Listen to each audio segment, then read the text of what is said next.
Hello, listeners. As you may know, we are quickly approaching the 50th episode of this podcast. I've really appreciated the audience and their enthusiasm for this show. So I could really use some help. And what I'd appreciate from you is just to take a few moments and fill out the survey in our show notes below. Survey should only take a few minutes. I just want some feedback from you about what has been your favorite episodes. How would you improve the show? What are topics you really like? What are some guests you'd like to really hear about? And also just any feedback you have on like audio quality or length of the show. I'd really appreciate it. So if you could take a few moments and go to the show notes, the link is in there, and fill out the survey, I would really appreciate it. Some of those results I'm hoping to share with the audience when the 50th episode comes out in a few weeks. Until then, please do take the time, take the survey, and share it with others you know that are big fans of the show. And again, thank you for listening to our program. Welcome to another episode of Empower App Show. I'm your host, Leo Dion. Today we have with us Kristaps Grinbergs. Hey, Kristaps, how you doing? Hey, I'm really good. How about you? Good. It's good to see you after maybe year and a half. We met at TrySwift over some vegan sushi. Oh yeah, it was this Beyond Sushi place in New York. It's really nice. So it's a place where you kind of don't like sushi. So that's the place for those folks. So it's not typical sushi. It was delicious. It was really good. I enjoyed it a lot. So we're actually speaking at a conference this year, UIKonf, right? Yeah. So this year it's in virtual world, like everything nowadays, basically. Yeah. So I'm pretty pumped about the conference. I visited it 2 years ago in person because that time actually I lived in Berlin. So it was really nice conference. And I personally know the organizers, so I think they will do a pretty good job organizing in virtual world. So I will be speaking on asynchronous programming in Swift, kind of update to my talk I did in Denver at 360 iDev, talking about dispatch queues and operation queues and promises, GCD, and Combine, of course. So I'm really looking forward to talking about that topic. What are you speaking about? I'm speaking about WebSockets. So it's maybe a niche topic, but now it's getting more popularity because nowadays everything is real time, like you want to get notifications and all apps are like real time. So it's not like static anymore. So I think it's pretty big topic, especially in gaming and so forth. Yeah. And we'll talk about WebSockets and some of the stuff I've been working with when it comes to WebSockets a little bit later. So what exactly do you do for a living? Actually, right now I'm between jobs. So funny as it sounds. So I'm for my next venture. But mostly I'm making applications and solutions for all Apple platforms. Also for iPhone, for Apple TV, iPads, Apple Watch, and everything. So I try to not only code, but also try to understand what to code, for whom to code. So, yeah. And you mostly do Swift development. It sounds like kind of we're in the same boat, right? Yeah. So you had a really great idea for a topic today. And we did an episode, I want to say like a year ago with my colleague Eric, where we talked about a bit different backend solutions. We talked about whether you want to build your own or use something like EC2, or whether you want to use a cloud solution like Firebase or CloudKit. We talked a bit mostly about REST APIs. Yeah. Well, we talked a little bit about GraphQL, which it sounds like you have a deep expertise in, and how GraphQL works. Could you explain a little bit what GraphQL is and how it's an alternative to REST APIs? REST has been a standard, like de facto standard for many, many years. And still technology is really great and it's really fine for most of the cases. But if you want more flexibility, then GraphQL shines. So GraphQL actually originated, I guess, from Facebook. I believe so. Yeah, so Facebook created this how to say, querying data from the server. So instead of with the REST, if you want like username, just get from the server username. Then you get all the user details. But with GraphQL, you can specify, I just want username and maybe first name, and that's it. I don't care about other fields. So it's more flexible and generally faster because it uses less data resources. And it's more extensible, so for future as well. So basically, you have this schema agreement between client and the server, and then you can ask information what you want. So it started in JavaScript world where everything is kind of dynamic, and now it's getting more popularity in other platforms like iOS and so forth. But of course, there are some couple of downsides which we will cover during this podcast, I guess. Yeah. I remember, just to date myself, I remember SOAP. And also, when I did my master's project 15 years ago, I used XML RPC. This is back in the early days when like XML was everywhere, before JSON kind of just blew it out of the water.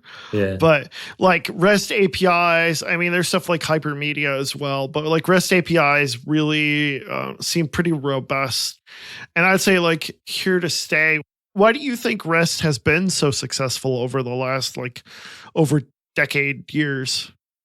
I have used those SOAP ones as well. And I mean, back in the days, it was like good and everything was working. But now, of course, if you look back, then it's kind of, I know, shaky or whatnot. You know, this XML schemas, like gigantic things. Right, exactly. XML just, it got to a point where it was like really bloated for what you need. And then like you look at something like SOAP, especially, like there's so much like metadata and information thrown around that's just not necessary. Whereas like at the end of the day, the simplicity of JSON just works so well.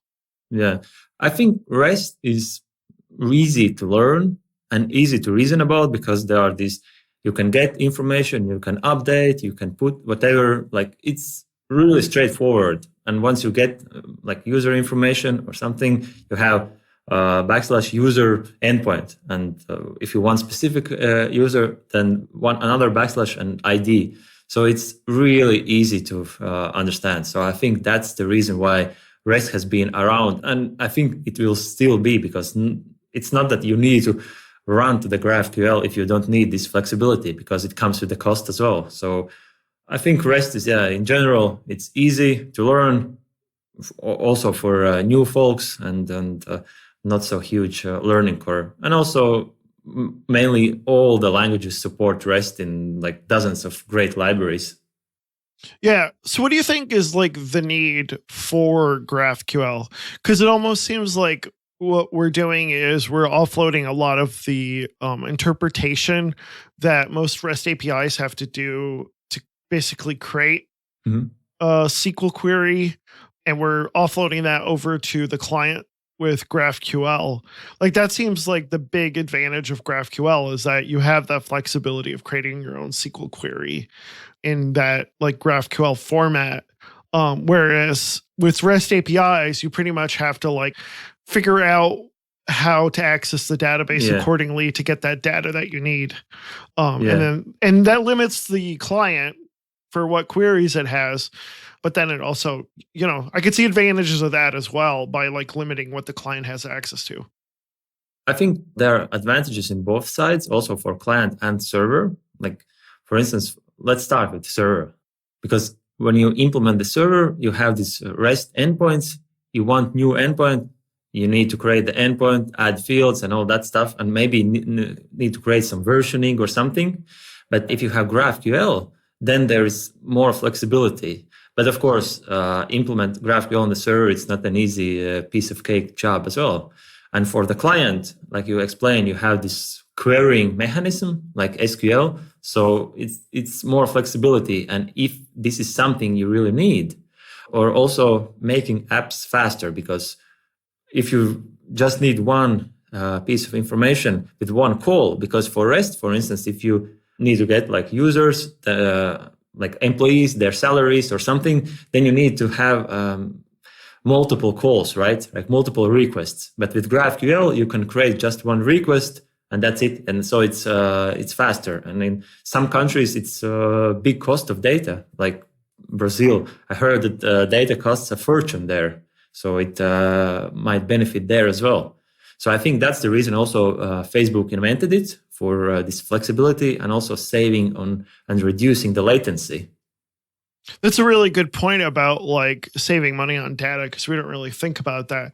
And then it also sounds like I think so. GraphQL, not only do you have an ability to manipulate how you filter the data you receive, but you also you can filter out what fields you want to return, it sounds like, as well. Yeah. So that's something else to really think about.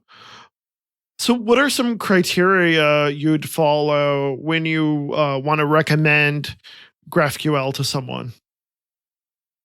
If you are ready to experiment also, like I think like everyone needs to be on board, backend folks and like front end or like client, like app folks as well. So everyone needs to be on board, because it's not an easy task. But in the future, it can be more extensible. So you don't need to just bug the backend folks if you need just one field extra, or move that one field to another place or whatever, like another module, like model. So I think that's the biggest thing. And also, the need to be aware that the learning curve is huge. But the main factor, I think, it is flexibility and performance gain. If this is something, I know one bank here in my country, they moved to GraphQL and they really like this flexibility part, because for banking also it's security. They don't want to expose all the fields. So basically they send to the app only those fields what app is requesting. So maybe that's something as well. So it comes with GraphQL. And again, I think the biggest factor, you can go in this model structure as deep as you want. Like unlike with REST, maybe sometimes you need 5 requests to get and structure the UI, let's say, and then it's you need to take in some libraries like Promise Kit, and then put these requests in sequence or something. So with GraphQL, it's just, I mean, it's not easier, but it's how to say, more elegant anyway. Many of you have probably heard about App Store optimization and how it can get you more downloads. There's a lot of demand for apps right now, so it's a really great time to give it a try, and it's easier than you think. The folks at AppFigures have an easy, step-by-step guides and intuitive tools to do that, which many indie developers are using to get more downloads. The guys who run it are indie devs who had a need and created a tool. 11 years later, it's an all-in-one platform for developers who want to get more downloads and make more money with their apps. Try AppFigures for free. And if you like it, use our special code EMPOWER3030 to get 30% off for the next 3 months. Thank you to AppFigures for supporting our program. What are the challenges? Because you said there's like a big learning curve when learning GraphQL. What are the big challenges in that case? About the backend, I cannot answer that much because I'm not a backend developer myself, but I have heard from my colleagues that it wasn't easy to implement that thing because of basically database cost. So for these nitty-gritty things which you want to request, it goes to the database. And then some of the queries can be quite painful to debug because they can take more time. Because if you have these REST endpoints, then you set these like things for database. So it's like indexes, so it runs faster. But if it's in GraphQL, then clients can ask whatever, right? So that's the cost for backend. And for the front end, in JavaScript world, it's a bit easier because JavaScript is really dynamic language. But for Swift and these languages which are like type safe, it comes with the cost that everything is optional. And you need, because, it's like you get data back, but you don't know what, but everything can be optional because there is possibility that there is no data inside. So you need to unwrap it in many levels. So that's the biggest downside I didn't like because, it is type safe, but everything is optional. With REST, username has user. User has username or first name, like for sure, right? So that's the biggest downside. And also the kind of mentality thinking that you can get this information with one call and then maybe save somewhere. And then there is like caching issues. Of course, I had those as well. So there are a couple of things, but I would definitely start small. You don't need to rewrite all the app. You can rewrite maybe some part of the app or some view. So don't just rewrite everything. It's always a bad idea. Can GraphQL be set up with like any database backend that you have? I guess so. Yeah, because the backend like framework or language you're using, that's the thing you need to implement this GraphQL in. And in GraphQL.org, there are like libraries for every language. I researched that there's like for Java, for JavaScript, like all these languages, and even for server-side Swift, there's a client as well. I haven't tested that, but it seems that folks are working towards that direction. So I think now GraphQL is in quite good shape, but so it need to decide if you are making the switch or not. But definitely huge companies are using GraphQL. Let's say GitHub or GitHub API supports GraphQL. I'm not sure if it supports everything. Maybe some listeners can correct, but definitely their API is REST and also GraphQL. So it's really good example how to explore these APIs. And I have used GitHub GraphQL API just playing around myself. So let's say you're building an iPhone app. What are some tools or frameworks out there to take advantage of GraphQL on the back end when you're building a client-side app? If you're talking about these frameworks, then there are like list of libraries in GraphQL.org. So that's the page which kind of, I would say, promotes and also explains what GraphQL is. And there I'm checking out right now. We will put in the show notes as well.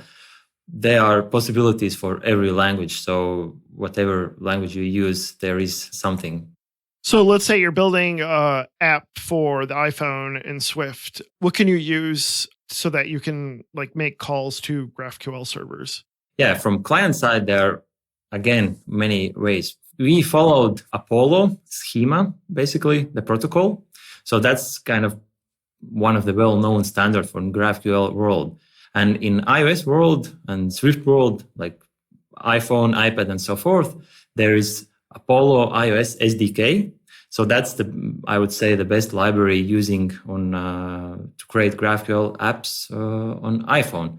And it was kind of neglected a bit, like a year ago or something. But now it's coming. It's really good shape because Ellen Shapiro, who is very well-known speaker and also voice in our community, took over the maintenance work, I think like more than half a year ago. And now there's like new release every second week. Like maybe that's a downside because there have been many breaking changes, but that's for good. So now GraphQL for Swift, I would say it's really good shape. And actually now I'm helping to maintain there as well, taking over some WebSocket tasks there.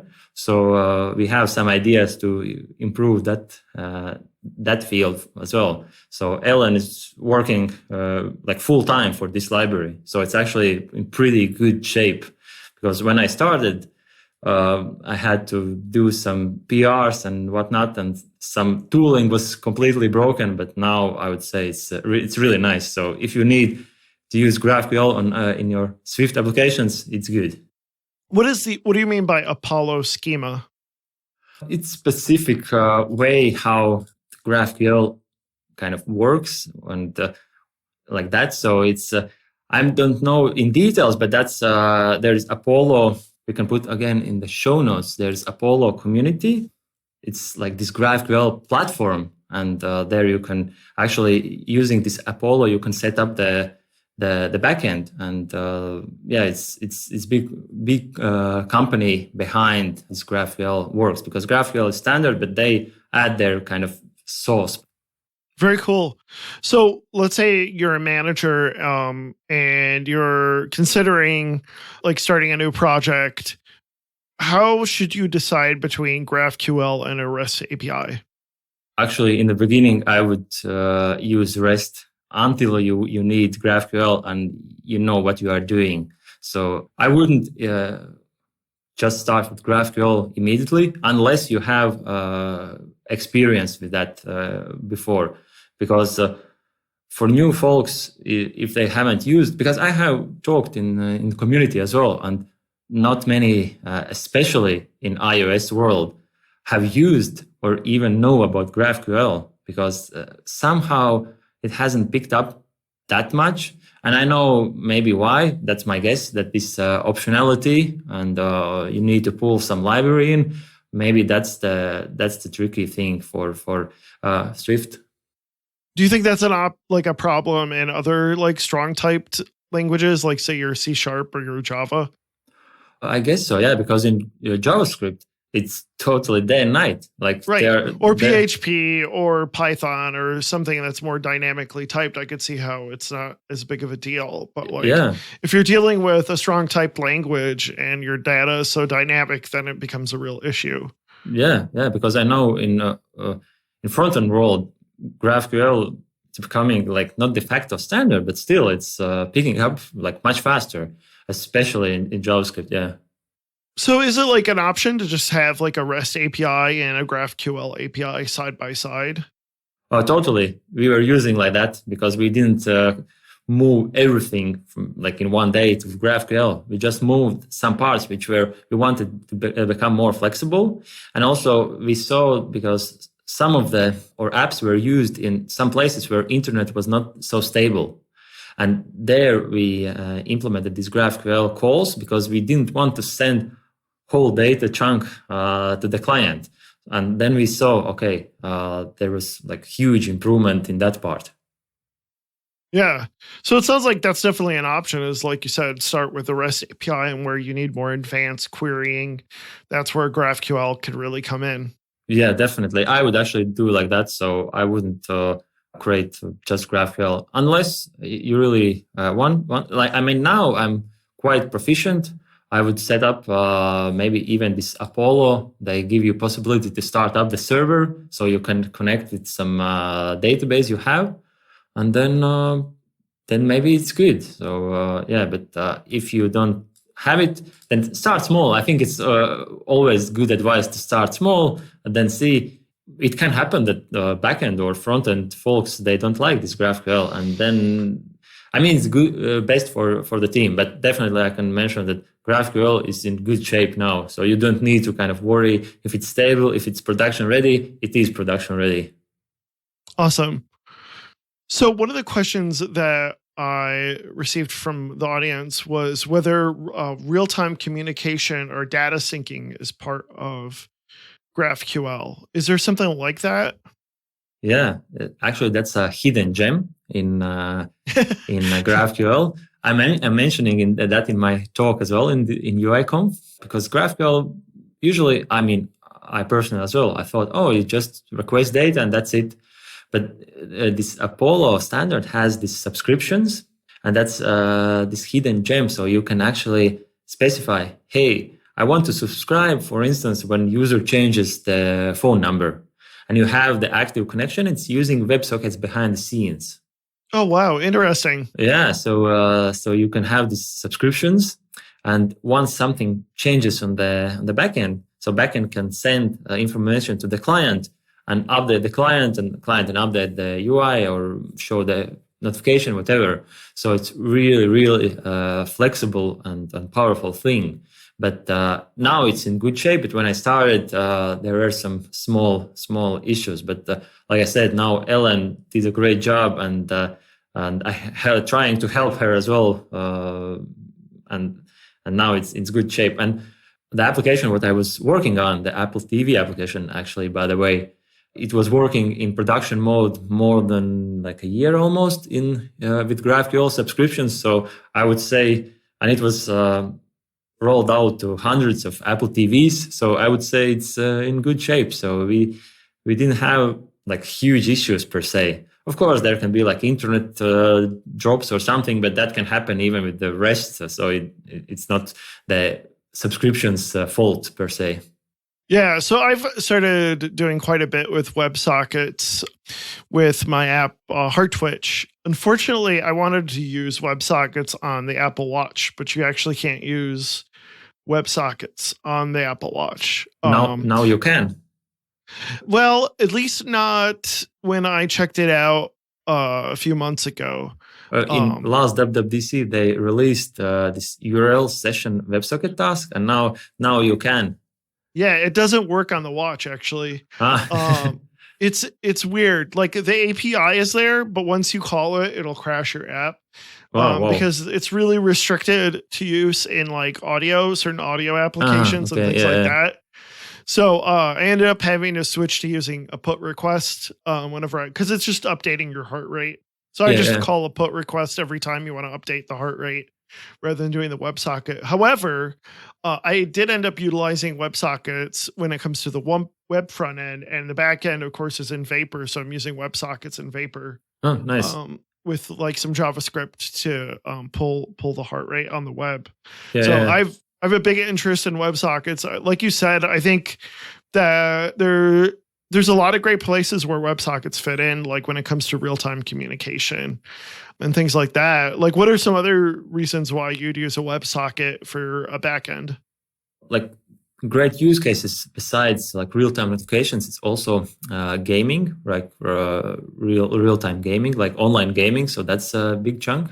Also stock market applications, because where there every nanosecond counts, like literally every nanosecond. Literally. And like chat applications as well. And real time is everywhere. Like even maybe best example in a current situation, I'm delivering food with courier, right? And now is this like delivery without contact, right? Like contactless delivery. And you want to have this notification when delivery person has left the food right to your doorstep. So you want to enjoy the food while it's still warm, right? So and everything. So I think now web and also definitely the applications are moving in this real-time communications way. Yeah, and like you said, they added the WebSocket data test. So that in theory should work fine on the other OSs. It's just Apple Watches. On the phone, it works fine. So I actually haven't tested on the watch. Yeah, test it on the watch, because I based on what I had researched, it sounded like they're paranoid about battery usage. So even though the API is there, actually won't work out. But I'm sure it works fine on the other OSs like iOS and TV and Mac, because they don't really care about battery usage that much. But what are perhaps some alternatives to WebSockets? Like, what maybe should I employ on the watch, I guess, as a way to get around that? Mm-hmm. Yeah, one of the best alternative, I think it has been forever, at least in my experience, is long polling. So basically how it works is that you request something from the server, and server keeps the connection open. So the connection hasn't been closed until the server pushes some information back, or it times out after 1 minute or something. And then immediately you create a new connection. I mean, actually long polling in some cases works even better than WebSockets, because WebSockets, the tricky thing is that sometimes you don't know that some messages you haven't received, or when you send some messages, the server hasn't received. So you need to have some kind of register and inform, hey, I have received this message, because if you need these messages one after another, then you need to keep the record yourself. If it's long polling, then you have just one request open, you close the request and you immediately open new one. So you literally know that there is just one connection all the time, basically. Interesting. I guess outside of the watch, like most browsers should support WebSockets, right, at this point? Yeah, now the WebSocket like support is very good. In iOS and Android, they added in 2013, and even before in 2010, 2011 in Safari and Google Chrome. So support is very good. So you don't need to worry about that. But I think like what I've found is, at least with some of the JavaScript libraries, is they tend to like have fallbacks like too long polling or other Yeah. alternatives. That seems like to be the case, especially because, who knows what kind of firewall you have set up or some crap like that where WebSockets can become an issue. Was there any alternatives you wanted to mention? There's Stomp protocol, which is actually on top of the WebSockets. So it's more granular way how you structure the messages itself. So I haven't used that protocol, but I know it's there. And some people actually mentioned in Stack Overflow where I talked about WebSockets and then Twitter as well. So I'm aware of that protocol, but not many actually have used. So when I research about that, it's not widely popular. But long polling is de facto standard. And coming back a bit to that, yeah, long polling in some cases, I know some huge companies, some of my friends, they're using long polling because in this factor that it's more stable. Like for instance, you're using their app they're making, it's actually on the go. So you're using usually that app on the street level or in the elevator or whatever. And there they just said that WebSockets sometimes fail. They tried WebSockets and they went back to long polling because it's like rock solid standard. And it's good, but then again, with every request you send this cookie data, header data, and it just reduces the latency, but it can improve the stability. So it's like you always need to consider, right? How would you set up? Like now I'm really curious about long polling. If I can get away with that on the watch, how would you even set up something like that?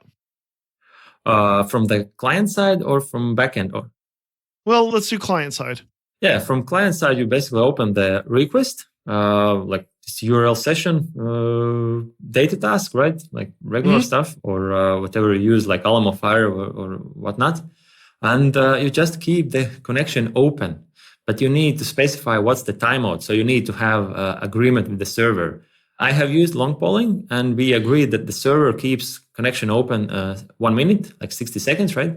And you set the timeout in the client as well. So in iOS, you can set the timeout.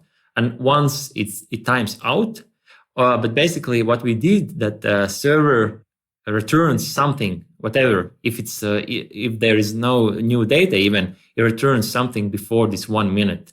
But and then if you receive something, you update UI, and immediately you create this another request, and you keep it open. So it's a bit weird, but that has been kind of many years instead of these WebSockets. So and it has worked. So it's well known technology, not technology, but approach. Great. So what do you need to do on the server when you are setting up WebSockets?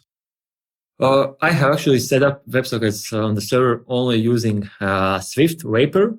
So I can talk about that, and I'm going to talk in my talk in UIKonf about that as well. But Vapor has really nice APIs to set up also the server and the client from server side. So they have abstractions over Swift Neo. So that's the de facto standard in server side for Swift. So I think this is where Swift Neo shines because it processes all the requests in loops. So that's what WebSockets are, because you process the requests and you react to these things. Either you send back something or you whatever you do. What's the message is. And there are more low level approaches like Swift Neo or Network Framework that's available on the iOS and then these platforms. So there are ways how you can utilize these things. So now the support is great. Although I heard from you that on the watch it maybe is lacking at some parts. So I'm not sure about that. So you have more knowledge about this platform. Yeah. But that's what I did. Did you do Vapor 3 or Vapor 4?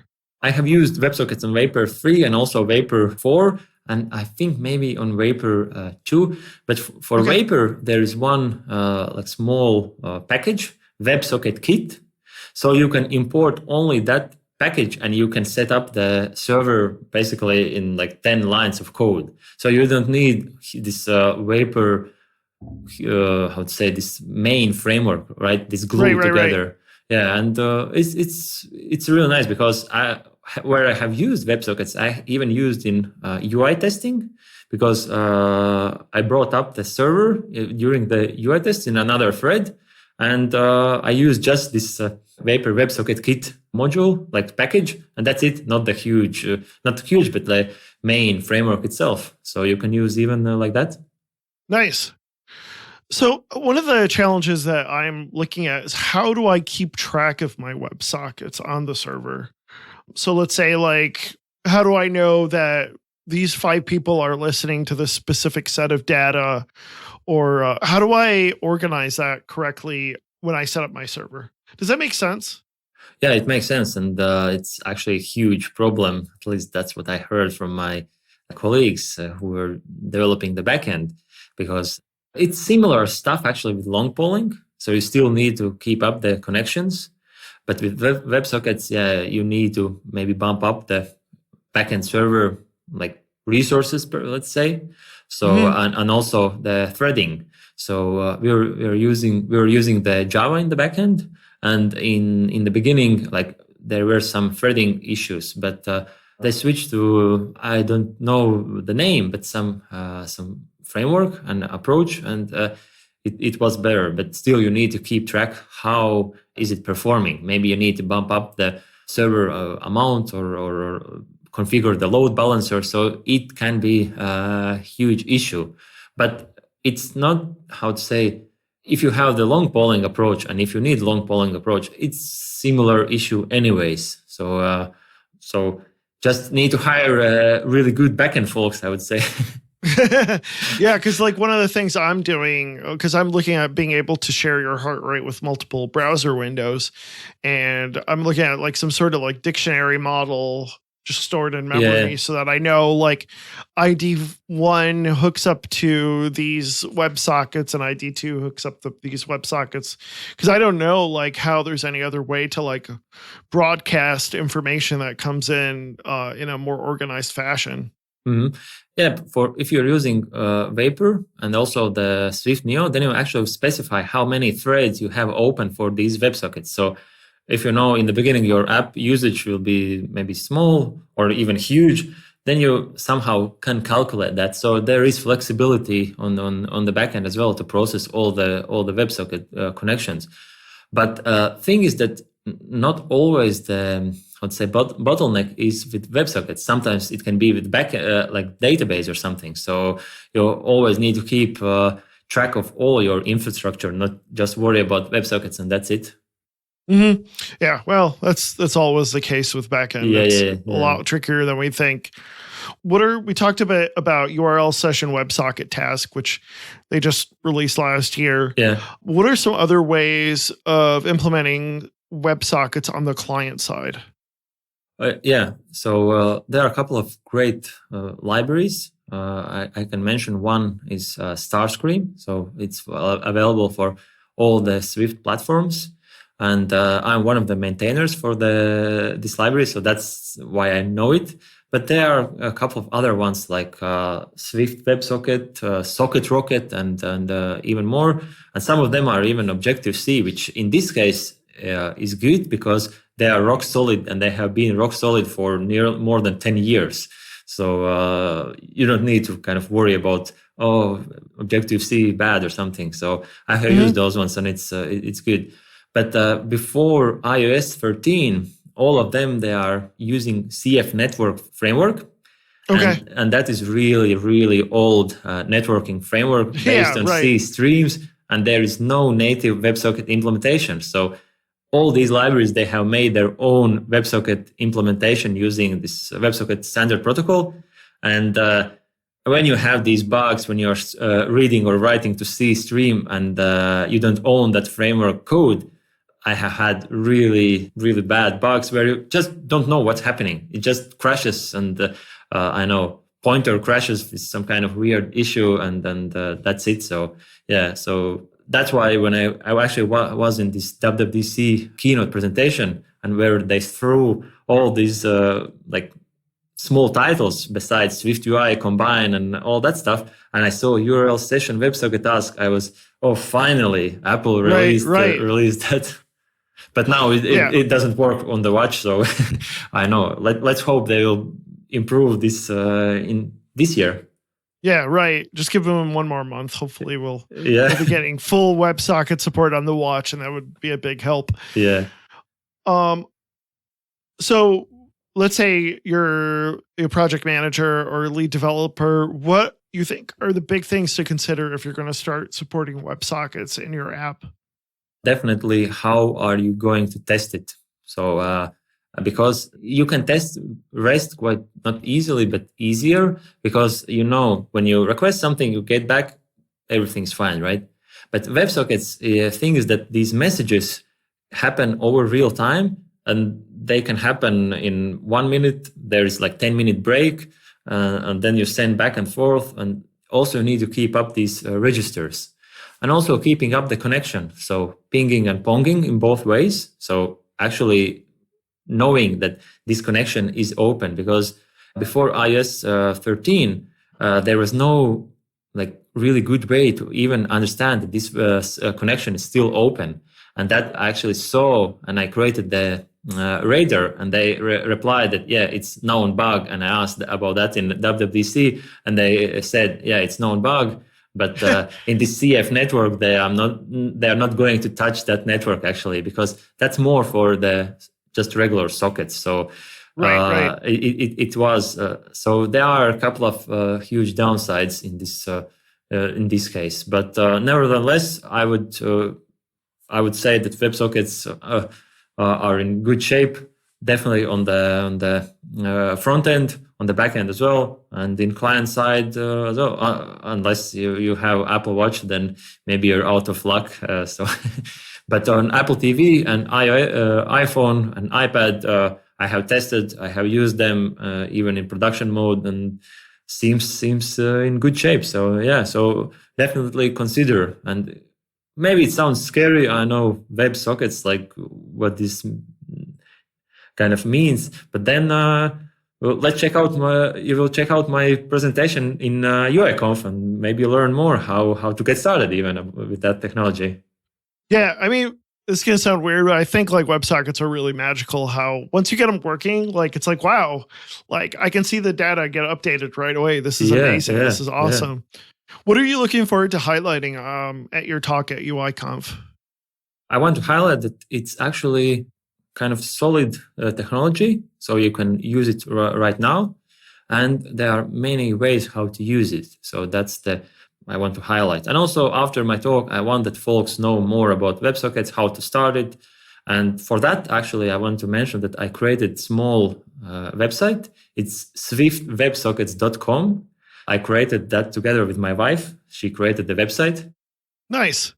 And there you can start and check out how WebSockets work from iOS 13 and up. And there I have small link to my blog post where you can check out if you want it for iOS 12 and lower versions. So it's not that scary anymore. At least it was scary for me, but after understanding them in details, and also you don't need to know all the complexity about WebSockets, how the frames work, how these messages are framed and whatnot. So I think there are really great tools out there, and also now from Apple. So I think first-class citizen on the platform.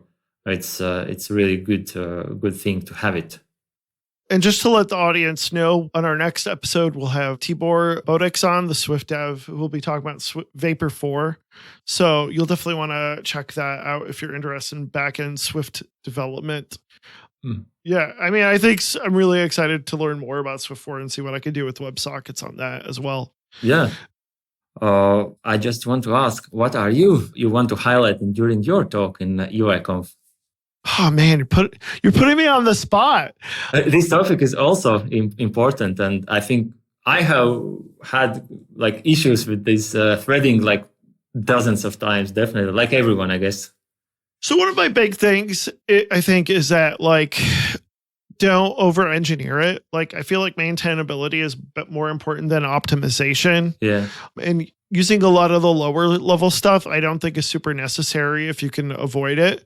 I think there's some cool stuff you can do in GCD, but I think like there's a place for where combine is going to be the future. But I also think we just had this discussion on the last episode with Donnie, but like I think there's a place for promises as well. There's a lot more of the like one-time asynchronous call where promises are super useful. And Swift Neo or Google Futures or Promise Kit, whatever you're using, really helps make your code look a lot nicer. And I really wish that, promises become much more native in Swift. Yeah. But unfortunately, we're not there yet. So that's it. Use the right abstraction, use a abstraction, and don't over-engineer your code, I think is a big thing. And what I really want to talk about more is like the more of the promises and combine and the advantages between either of those. I think I want to highlight in my talk. So yeah, I totally get it. It's getting better. It's a lot better than it used to be, but I think it's super important with how much these devices are becoming more and more multi-core and energy efficient and things like that. Yeah, I think that's something I'm looking forward in upcoming WWDC as well, that maybe they will bring combined support for WebSockets, because that's where combined can shine, because it can react to these messages. What you receive from the server, you can update the UI or whatever. So I think it's perfect way. And actually, I'm using RX Swift for that specific reason in combination with WebSockets, because I'm reacting to these messages and updating the UI or whatever I need to do. So let's hope for the best, Yeah, and I mean, like, I think there's a lot you can do now, as far as mapping your stuff to combine. But it would be nice for a much more optimized API when it comes to things like WebSockets, because, like you said, that's an ideal use case for it. Yeah. So yeah, let's see. In 1 month, there will be the main event. At this point, when we are recording, we don't have more information about it. So I hope there's a main event. Jeez, Pete's like that's the thing that I'm worried about right now is like whether it's going to be anything at all. I think there will be definitely, but maybe not so huge scale. But I don't know, until Apple hasn't released any news, I think there will be speculation every year, right? So yeah, exactly. Well, thank you so much, Kristaps, for coming on the show. Where can people find you? Yeah, so they can find me in Twitter. So I have username Fasco or FASSKO, or my website, which is my name, kristaps.me, where I'm blogging every month. So I have planned that I need to write blog post every month, what I'm working on. And so far I have been successful with that almost more than a year. So let's see how it's going. And I want to also plug one of the small projects I'm involved in. It's Swift Weekly Brief. So I'm a co-contributor for this newsletter with my friend Bas Brook, where we inform what's happening in open source Swift and Swift community overall every second week. And actually now I'm writing next issue, which will come out in a couple of days. So if you don't know that, then check it out. And where was that WebSocket project again?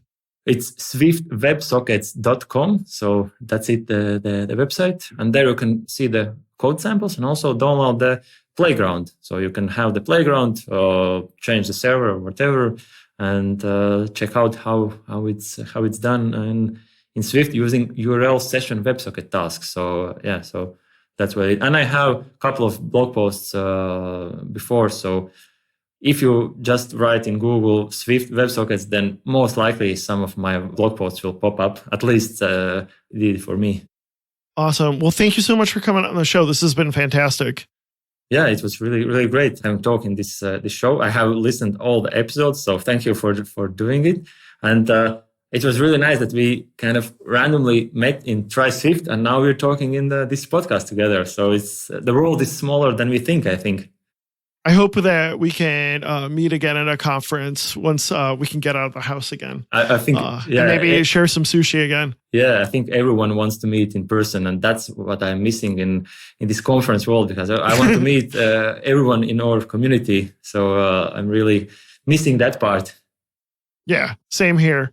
Well, thanks again for joining us for our show. Again, my name is Leo Dion. I'm with Bright Digit. We specialize in iOS and Mac development. Thank you again for listening to this episode. If you can, please go to Apple Podcasts or wherever you listen and give us a review and share this on social media. And we will talk to you again on our next episode. Have a good day.